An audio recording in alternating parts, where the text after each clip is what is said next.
What was it that we wanted? To be remembered as heroes? Or to perish and be forgotten?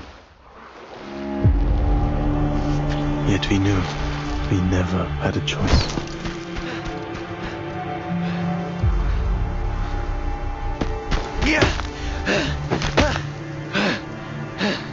The flames of perdition follow at your heels. What? You killed them all. But you may yet be cleansed. Stop. Stay away from me. Repent.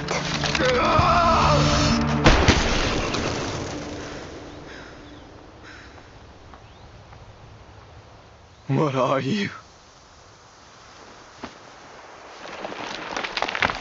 You goddamn monster. We have a situation. The Colonel was just taken out within our safe zone. Eyes up. Who are you? We do have a confirmed sighting of the sniper. Sniper.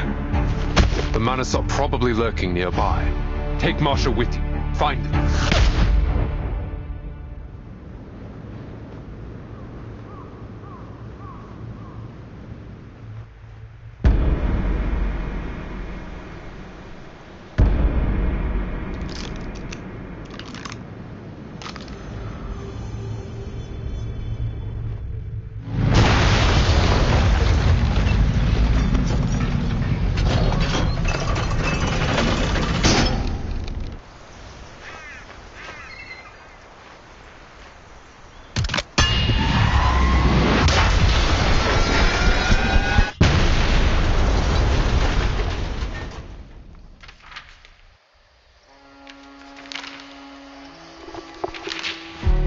"6 years of war has deeply shaken our faith and our resolve.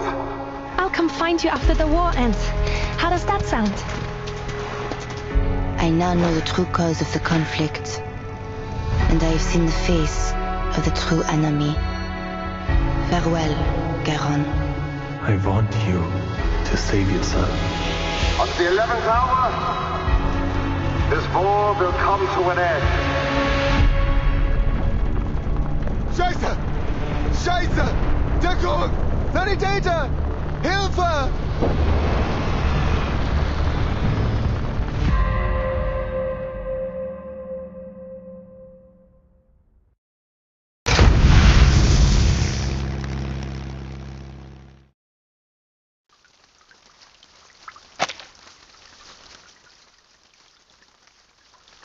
Everyone imagines their future.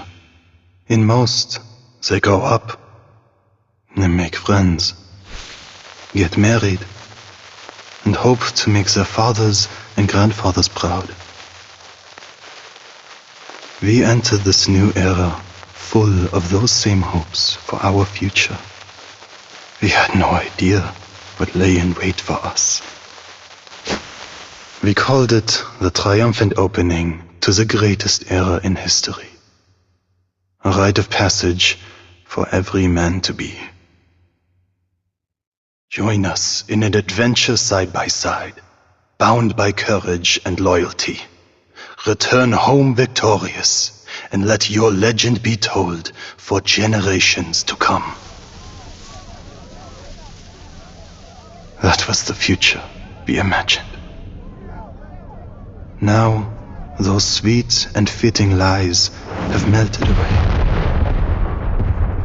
Barely more than children, we find ourselves bound, not for adventure, but for an open grave of mud and ruin. Those of us who were lucky, or unlucky, to survive this battlefield, were forged into something new.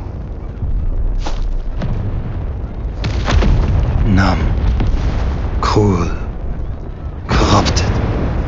The earth became fire and mud, and all of us devils. What was it that we wanted from this war? To be remembered and celebrated as heroes?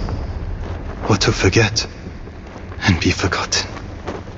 The answer may seem obvious, but the question itself lies at fault. Because death, meaningless death, came for thousands of us, every day. And we knew. We soldiers never had a choice.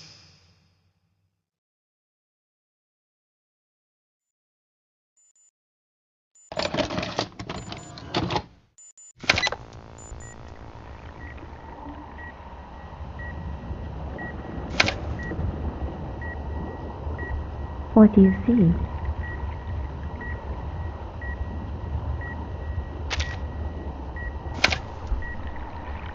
Anything else?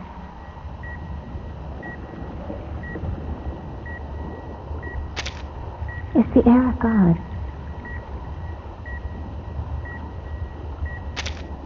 Well then, what year is it now?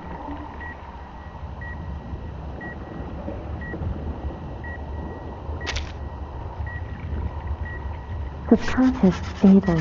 No sign of invasive illusions. Cognition reality match rate normal. Our test subject awakens.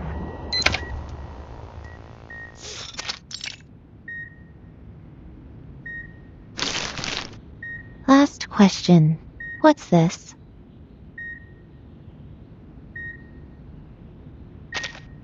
An elephant. Her questioner realizes she should have expected nothing less than a blunt answer. Correct. A plain and simple answer like that is an excellent sign. This test isn't like the others, from the artificial somnambulism we used to go through. It's a special examination we've prepared for all personnel involved in the Antarctic operation. It wasn't my idea, by the way. She powered down her equipment, the whirs and hums of its electric current fading with a soft drone. I would say, based on your recovery so far, you could have been discharged a week ago, but we had strict orders to complete our entire course of treatment outlined in the medical manual. Whatever it is that hides under the Antarctic, it didn't do any additional harm to your mental health. You're lucky, you know. Many others have suffered irreversible damage that will limit their day-to-day lives. What about Nautica and Miss Stranger? I have no access to Miss Stranger's information. All I know is she's been sent to another department for treatment. As for Nautica, she's doing great. Mesmer Jr. offers her judgment in plain terms. Where is she now? Does she have enough space to stretch? Mr. Hoffman cleared out a lecture hall for her. I wouldn't call it a palace, but it's spacious enough to meet her needs. Too bad, though. Now she's being cornered in there by every arcane biologist, ancient myth enthusiast, and crazy ritualist we have on staff. I guess they've decided she's an invaluable opportunity to learn more. You do have access to that hall if you really want to know how she's doing. Just go knock on her door. She's also been asking about you. The therapist averts her gaze and shifts away to end conversation as she begins to tidy the ward. A soft knock at the door breaks the awkward tension. Timekeeper? Come on in, Sonetto. The splash of orange of her hair is a welcome break from the dull gray and white. Sonetto casts a polite glance toward her old classmate. Hi, Mesmer. How's the timekeeper doing? She's good to go. Thank you. Just a minute. Sonetto recalls today's agenda. Timekeeper, Madam Z said the Storm investigation team is back. She's waiting for you in Madam Vice President's office. Let's head that way then. You two have fun. Take care. Mesmer Jr. sees the guests out, staying behind to wrap up her final tasks. The aftershocks of the tense storm still ripple through the Foundation. Though they've long gone used to changing times, the staff move through the geometric corridors less like a well-oiled machine and more like a clogging artery. There's so much tension in the air now. I suppose because this storm was different from the ones we've seen before. I look forward to hearing what Madame Z has to say about it. I don't intend to waste my time on this anymore. Huh? A committee member strides to the office, his face completely distorted in contrast to his neat uniform. Another man rushed behind him, doing his best to keep his pace in check. Please, I thought we reached an agreement, Erinai. However, the one he's chasing has already reached the fork at the far end of the hall. Naturally, I accept the committee's decision. If you really think we don't have to prioritize the Manus, then be my guest. Our top priority is to restore peace and order to this era. You should know that. We're at war, Mr. Pacifist. One far more dangerous than you could possibly conceive. Pacifist? What do you mean, pacifist? Irenei doesn't respond. He turns down the left path and disappears from view. The pacifist committee member gives up his chase and takes the other path. The room they just came out of, is that... It does appear so. The Vice President's office. Let's go. After you.